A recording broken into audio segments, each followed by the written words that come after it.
I want to talk about an interesting trend that I've observed recently with supervisees. The phenomena is disputes between psychologists about a range of issues, and they view it through the lens of ethics and believe that somehow the regulator might be there to step in and help them out. Now, it's really important to recognise that that is not the role of the regulator. The regulator exists to protect the public rather than to protect the business interests, the financial interests, the personal interests, or the emotional well-being of the psychologist in dispute. Some examples of this would include employers who are really angry that their employees are taking too much leave or doing something that upsets them in some way, shape, or form. Or employees who believe that their employers are asking them to work too hard or not giving them the appropriate tools to do their job, or asking them to see clients who are outside of their scope of practice.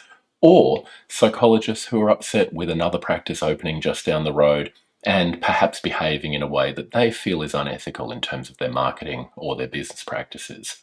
The final example of this that I see really regularly is psychologists who have really strong beliefs about certain philosophical positions and view those who disagree with them as fundamentally unethical.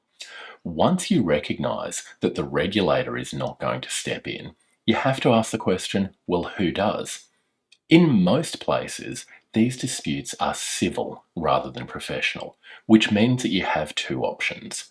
One is to litigate, go and talk to a lawyer and see if there are options for you to take legal action against the person that you are unhappy with.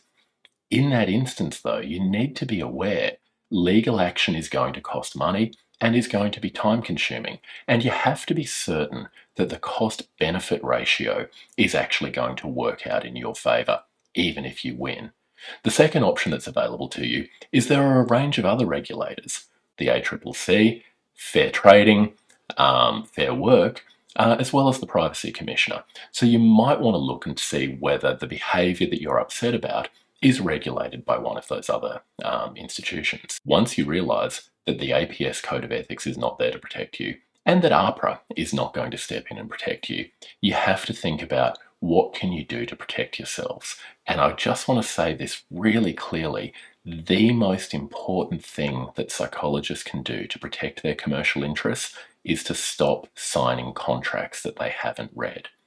The number of times that I see somebody who's really angry about something that they consider unethical, and I ask to have a look at the contract, and they have agreed to do the unethical thing with a copy of their signature at the bottom of the page. Read your contract and don't sign things you are not happy with. You as a professional, your word is bound by your signature. Do not sign things that you're not happy with. I hope you find this video helpful.